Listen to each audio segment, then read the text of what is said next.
G'day, guys. Jay here, Journeyman Whitefeather with Steve Irwin impersonation. Even this bloke here, friend of mine, Bryan Wiseman, actually did an Australian accent in a TV show in America. I just rock up to America and I talk. They go, "You're Steve Irwin's mate. Do you wrestle crocodiles? And do kangaroos jump in your backyard?" And you know what? If you had have stayed there long enough, you probably would have been on all the talk shows and everything. They would embrace you. So I strongly encourage you I to strongly go encourage you. back. Fly over. Oh, look, I'm going to go back. Look, Canada's always good. Calgary Stampede, mate's my place, mate. I'll tell you right now. We're meeting Bret Hart, my hero, mate. That was a bomb. Wow.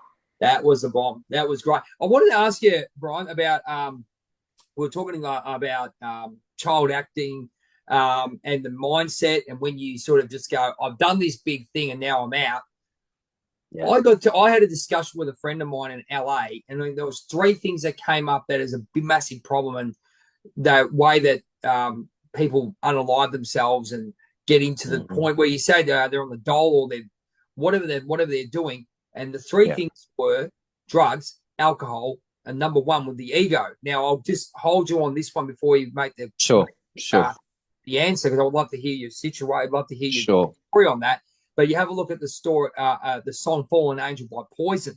And if you read between the lines of what they said, someone going to LA to make $1 million, and then suddenly, female, and then suddenly being taken up by agents, and suddenly she ends up in a strip bar, thinking that this is all glitz and glam, and this is the best thing since sliced bread. But coming from you, I am right when I said that is the number one unalive. I won't use other words because we might get Ego. But the ego is the big thing, and there's people there that absolutely feed off the succubuses, in a Charmed reference.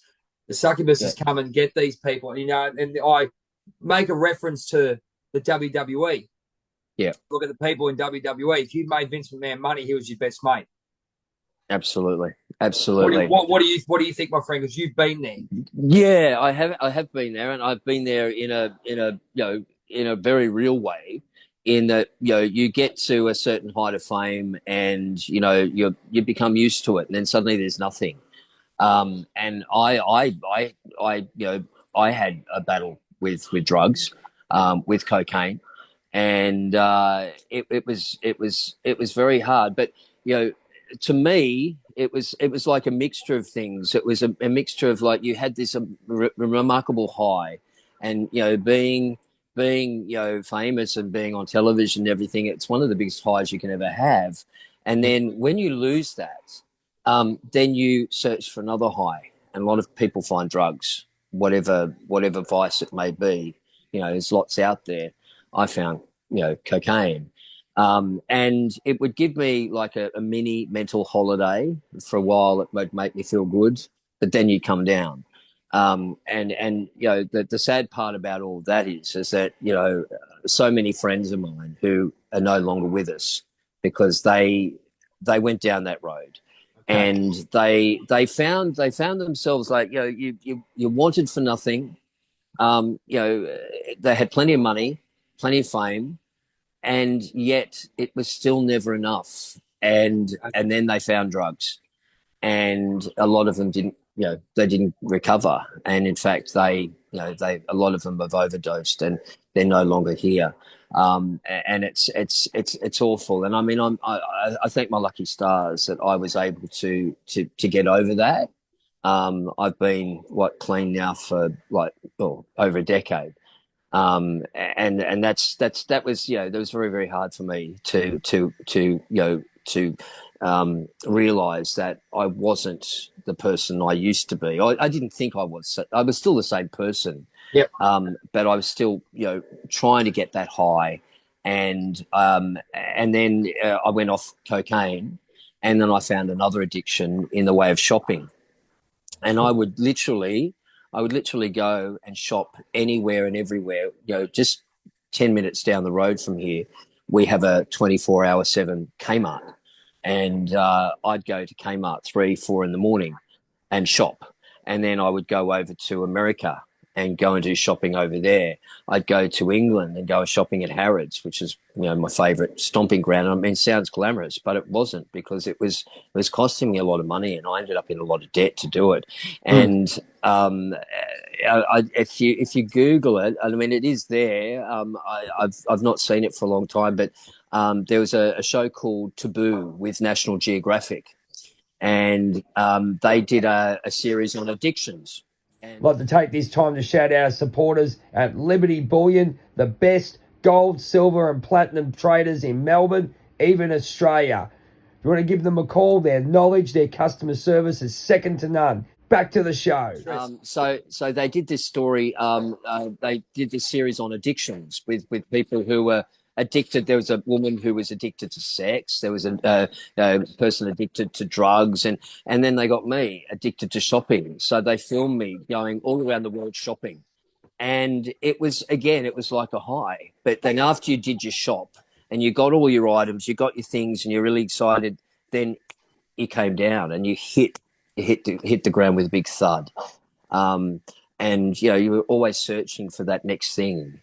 Fortunately, I managed to put a handle on that, and recovered from that. But yeah, very, very hard, very, very hard. What do you think about? So I look at that and what I went through and had that pseudo stroke that I had back in 2019. But the addiction to having that high is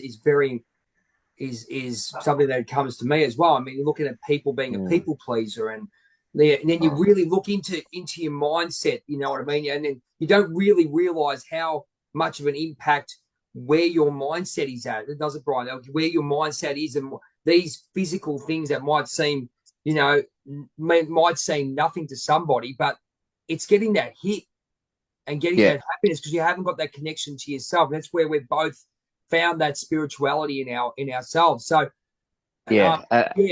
Go. Sorry, keep going. Yeah. Absolutely. So I think, you know, so personally, from where I've been, and certainly where a lot of other people have been, and they, you know, say the same thing, is, you know, you want to get that feeling again, and you search for it, but you never get that same feeling again. I mean, the first time you try it, you know, it's you know, it's great, it's wonderful. You want to get it again, but it's never the same. And I think that with something like this, you know, you just find yourself on a path of destruction, and you know, the key, I think at the helm of you know, my addictions were I started feeling that I wasn't good enough. I wasn't worthy anymore. Yep. Nobody liked me. Nobody wanted me. You know, I was washed up, and therefore it's like, oh, well, what else could I find to you know, give me this high? And so many actors and so many celebrities, you know, look for that thing, and they find that they're not happy within themselves. And then I sat down with he was a monk, a Buddhist monk, and he taught me that the important thing is that you're happy with yourself. You know, no amount of fame, no amount of money is going to make you happy. You have to. It has to come from within. Within, yeah. And it's a very, very hard thing to learn. In theory, I thought I understood it, but it wasn't until fairly recently, over, you know, the recent, you know, past year, that I've discovered that it's right, and the penny's dropped.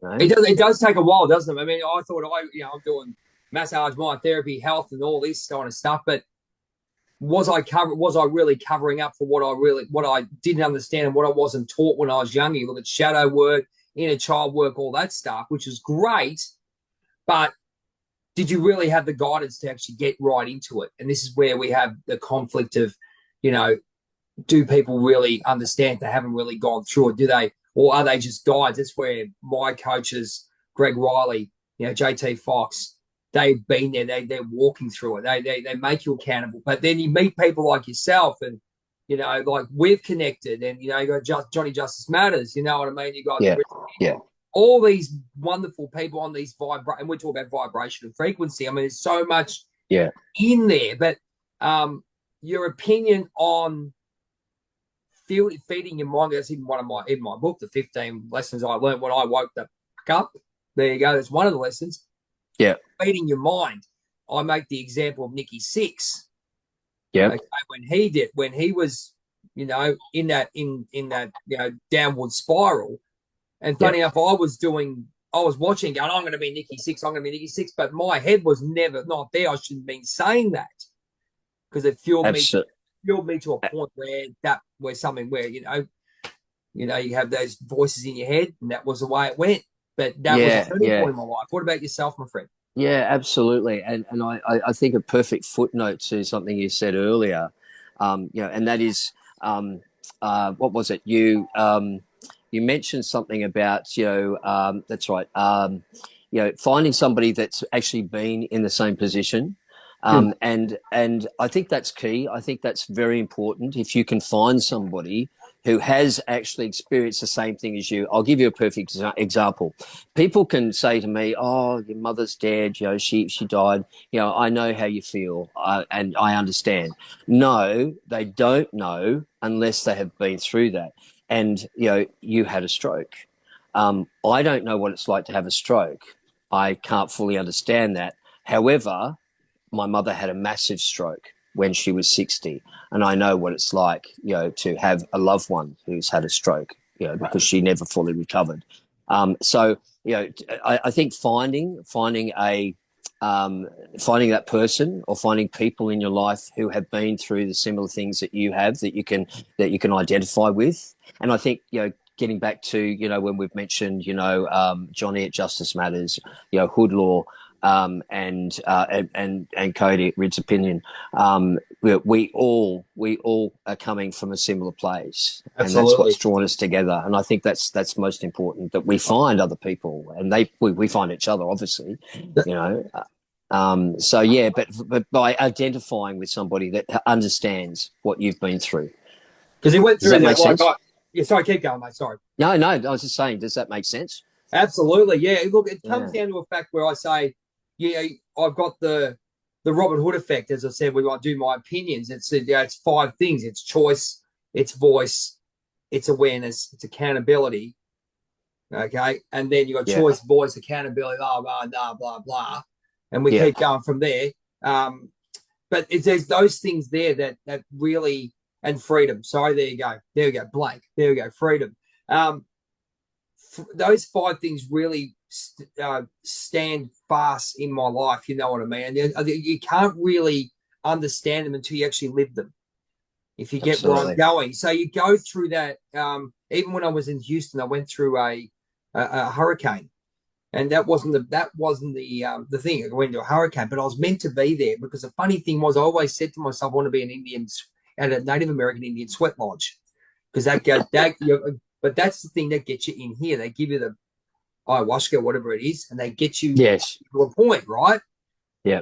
The closest thing I got was when I was in Houston. I was locked in the room for 9 hours because I couldn't go out for certain reasons, because it wasn't safe. But you're locked in a steamy room, and you've got yourself, and your thoughts. You couldn't open the window because it was mozzies. If you're going to get dengue fever or whatever the hell was going on there, because there was no running water, whatever. But all you had was that. And it's interesting the way the mind works, and when you go into that real deep thought process. Did you actually have a moment like that yourself, my friend, when you went through? I did, and I was literally forced to go into a room, and not forced, but when I went to this retreat with Buddhist monks, and I don't follow any religion.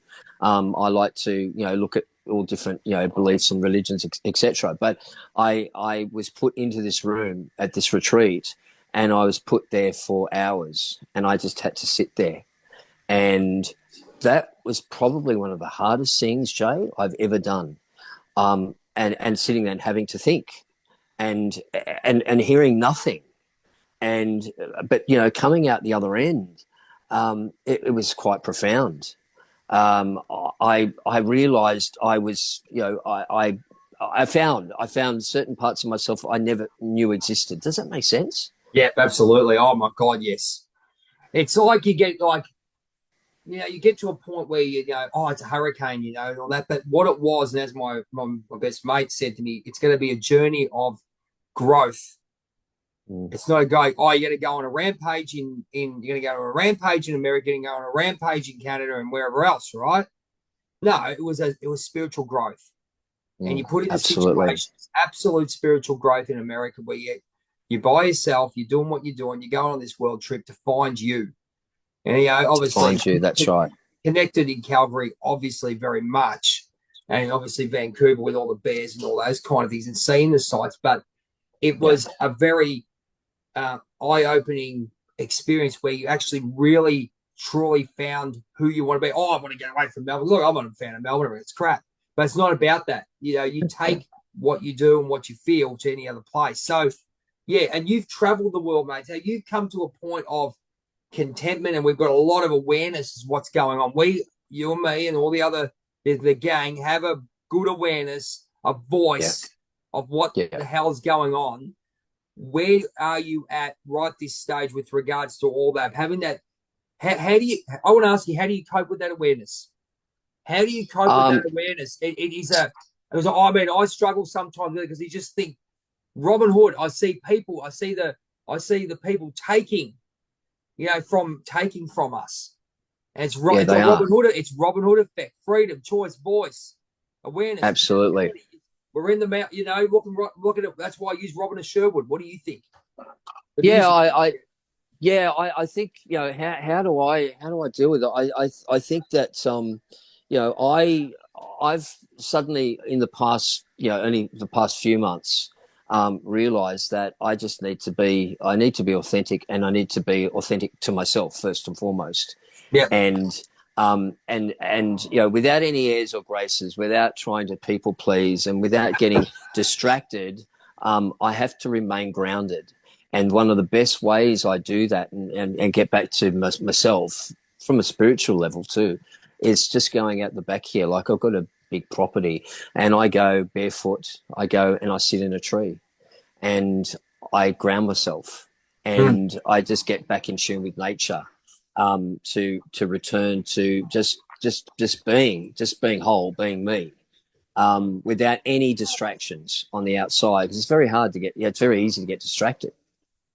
Yeah. Oh, exactly. It's like, we see a lot of this. This is probably going to where our mindsets are right now, and why we're all this gang is connected. Why Hoodlaw has got us all together like the Super Friends, because he went on the recruitment, and all of us have now connected, and we're just making people aware.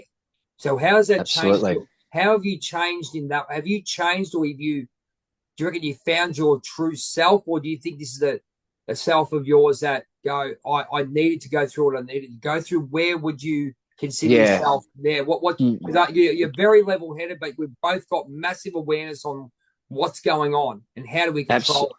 Absolutely. So, if I don't like to rake over the past and dwell on the past. However, I like to look at what's happened to me instead of looking at it the way I used to. That's terrible. That's awful that happened to me. It's so unfair. It's so unjust. I look at it in a different way now. That had those things not happened to me, I would not be here today being the person that I am. And it's helped shape me, and it's helped make me be the person I am today, a bigger, better version of myself. And also, like, being aware, it's like an awakening, where I see and hear things that I never heard or saw before. And you take the glasses off, mate. There's like these glasses that come off. You know what I mean?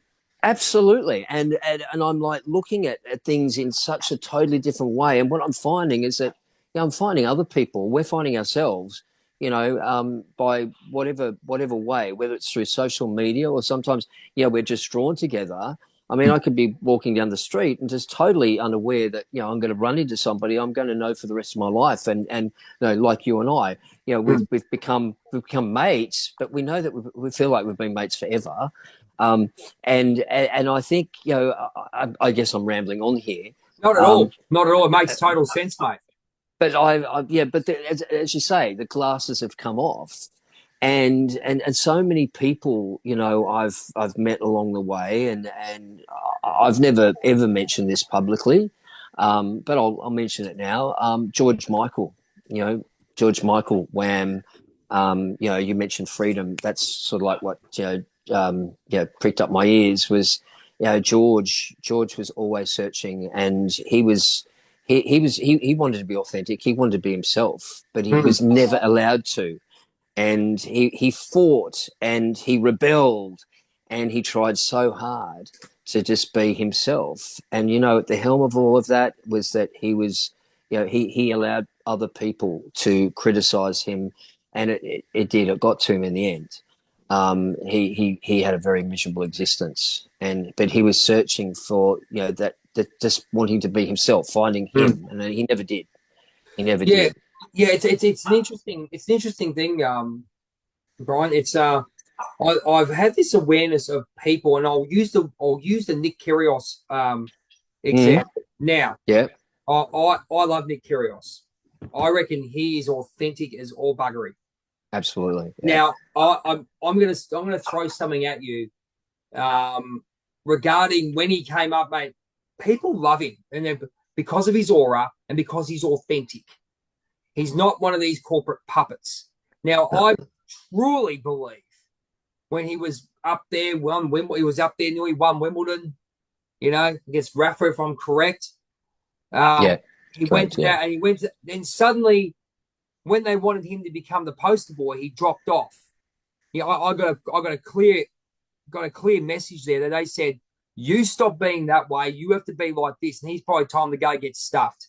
yeah, That's just that's right. that's just my opinion. Now, you've been around, the entertainment scene in that way. What do you reckon about that? Do you reckon that's a fair call, or what? Yeah, that's a very good analogy. Very, very good. You know, a very good description. And you know, unless we, you know, there are times when we do have to tell people to fuck off. Can Yeah, I say that? absolutely, you We, can, you mate. know, Swear as much as you like. I don't mind. thank you. I'm just too used to being on TikTok, not being able to say so many things. So, So I'm going to be very careful when we do this one. It's been pretty good. it's, so it's yeah, it's very regulated. So Yes. Oh, but yes, it yeah, is.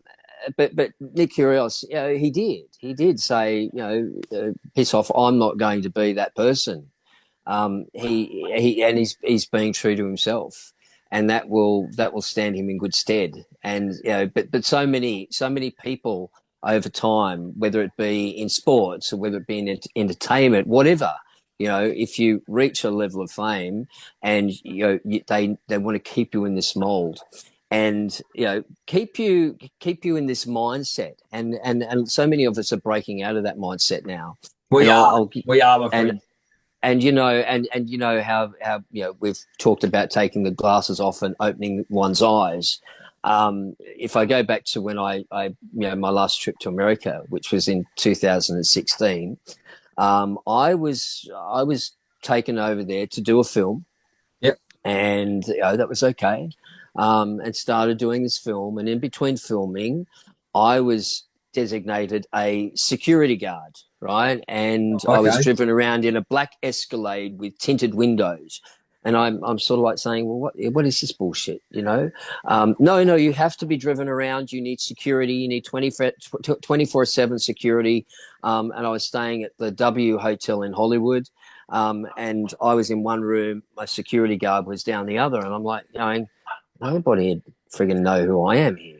You know, no, it's important. So next thing, security guard tells me that we are going to this party, and it was a late night party, and we've heard about these late night parties, and I won't, you know, go right into it. But I Maybe the can tell next, maybe you, maybe the next part we can do have a little bit of. yeah, absolutely. But it's sort of like that really opened my eyes. And I thought, no, I'm not going to. I can't be that person. That's not me. That's certainly How not does it make me. you feel now, my friend? Because I mean, obviously, with all of us that we've come a long way with regards to, I guess, we see what's happening government wise, what's happening with the world, what's happening with people. It must make you proud to be who you are right now, my friend. You know what? And one of the proudest moments of my career was, coming back from America. I cut my trip short. It seemed unprofessional, but I came back without, finishing the film. I refused. I came home, and the minute I got home, I took a plane and went to Darwin, and I just had to ground myself. And it was one of the best things I ever did, to just get back to being me and not getting caught up in all that bullshit. Yeah, you sound like it. I mean, we've all done it. I mean, we've all been look, even in the bait. I mean, it's Australian wrestling and those kind of things. But when the All roar of the over. crowd, Brian. I mean, I know coming from pro wrestling side of things, the roar of the crowd and the approval. It is like a drug, and you It see is. and you see what happens, especially pro wrestling. I mean, wait, there's so many stories that have gone around with what's happening with the push Yeah, to get your spot, to keep your spot, whatever it may be. But the roar of the crowd doesn't matter whether you're playing in the Benatar show, you doing acting. It does play a big part if you're not taught how to control your boundaries. And from looks like from a young absolutely. age, your mum, God bless her, was behind you and told you how to be humble and how to learn how to control, not even control it, just to understand that you are a normal person, you're doing a job, but it's a great thing to have. I mean, Yeah, you yeah, know, absolutely. And I think, Jay, a lot of people say, oh, you live in the outer suburbs of Sydney. I mean, I live, in the Shire. I call it a Shire. It's not the Shire, yeah, but it's very bushy. And it's, look, the city's like there. It's what 35 minutes away if I want it. Very rarely do I go into the city. But this is my sanctum. This is my sanctuary, and I I don't get carried away here.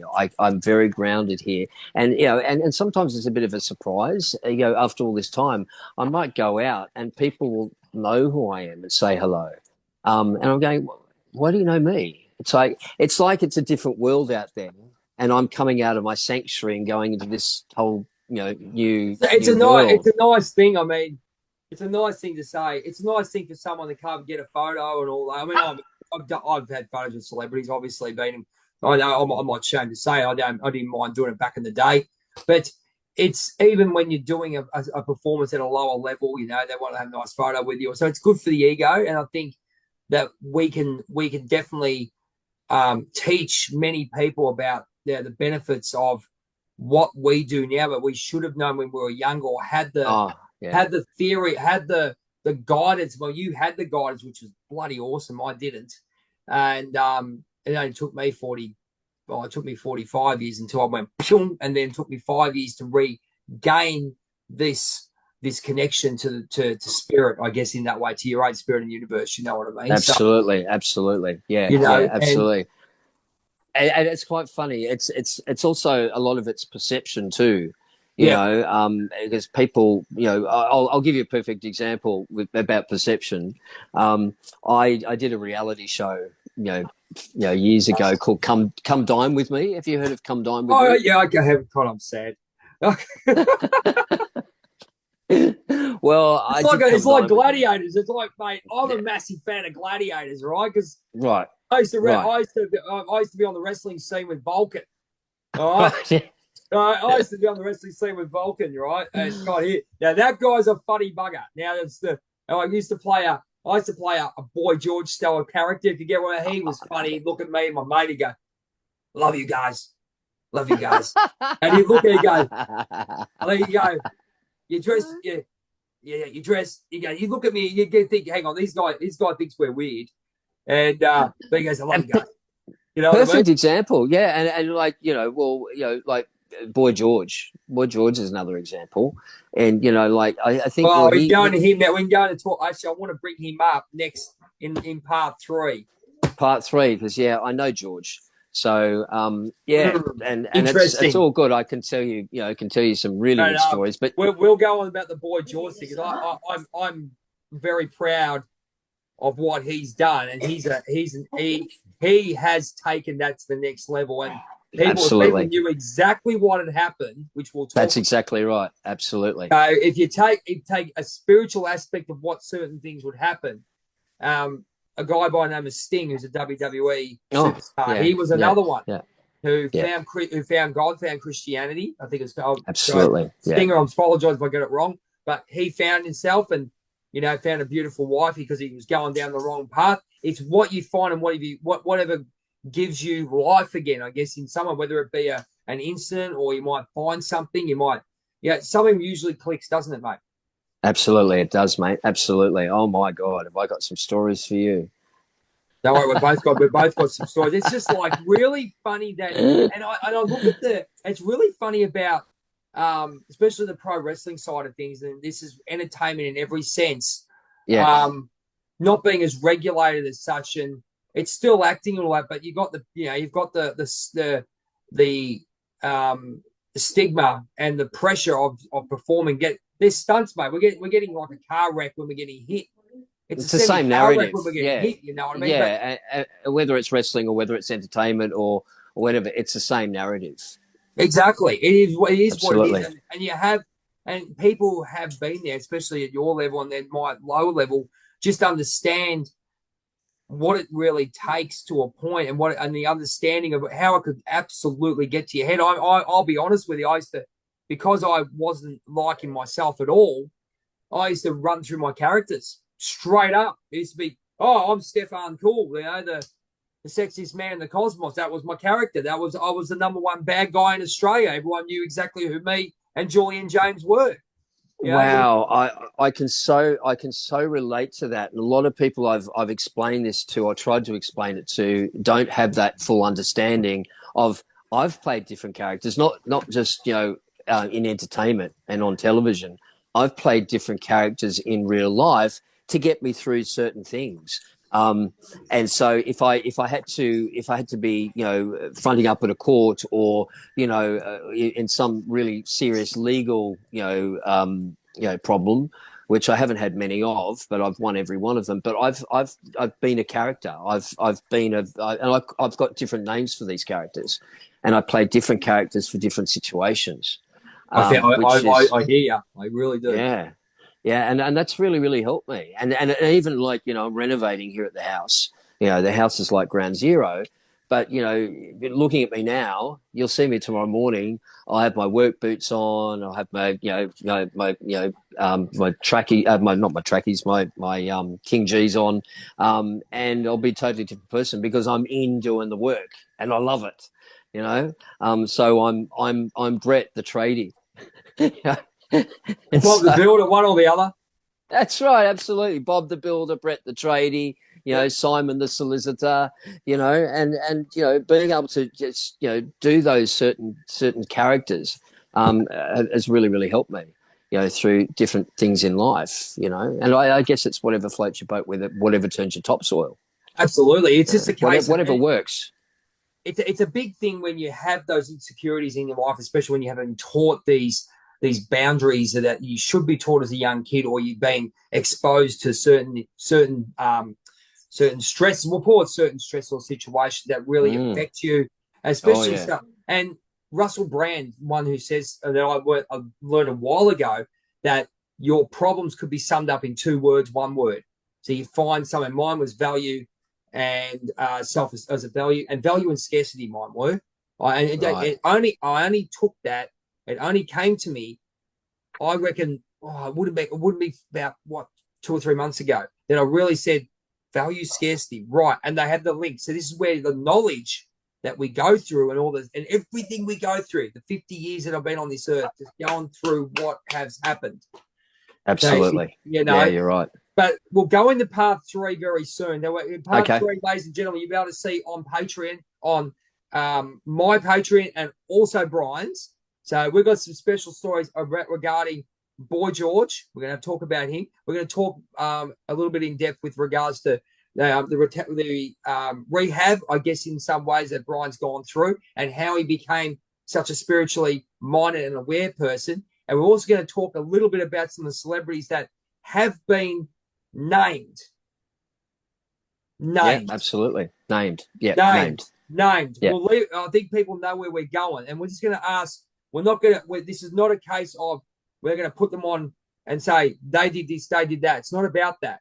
It's No, about it's the not. experience of going, hang on a minute, and having an awareness and understanding where we're going with regards to what's happening in the world, and why that Bryan and I become best mates.